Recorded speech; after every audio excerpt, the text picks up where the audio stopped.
So Chemsex is a recent documentary by Picadillo Pictures. It's basically just a documentary that was taken over a year, and it's going into the rampant drug use in London's gay scene. And with documentaries I need to find the subject fascinating to watch the whole thing through without getting bored, because the moment you lose your interest in a documentary, it's not like they've got plot lines that are going to go, that they've constructed to be like having different beats. If you get bored, you're probably just going to lose track of what the rest is going to happen. But this one, it was so dark.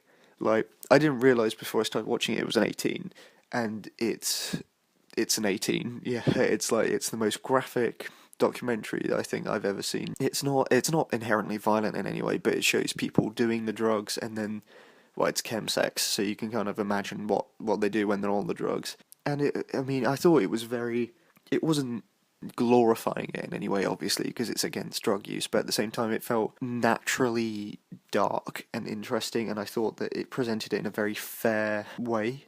But again, with documentary, it becomes inherently linked with the subject matter, and the subject matter in this I did find quite fascinating, because it's such a kind of dark underbelly to something that you don't really think about at all, and it just sounds like it's it sounds like almost like an epidemic, the way that they describe it, and it doesn't feel like they're bigging it up to make it big of an issue or to make it kind of a social platform. It felt like they were just stating what was going on, and that was it. Which also, I'd agree, is actually one of the lesser points of the film. It doesn't really go anywhere from that. I mean, it says there are clinics now to help. My main issue with the film was that it describes all these issues. So it's the rampant drug use, the kind of almost masochistic way that this community is kind of going in on itself and becoming darker and darker with time.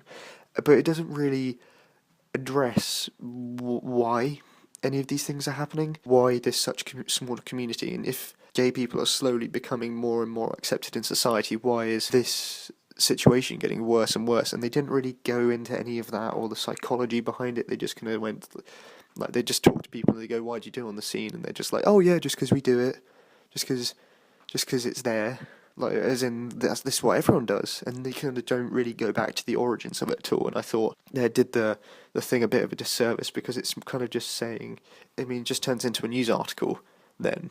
It's not an investigation of any kind, and that's why I thought that, like, the weakness was with the film. It's a fine documentary. I mean, it got me to know something and be interested in something that I wouldn't have known before, or probably I wouldn't have looked up before, and it made me care about another issue, which at the end of the day is what a documentary is meant to do. So I'd say 7 out of 10, 7 or 6 out of 10, yeah. And that is Chemsex.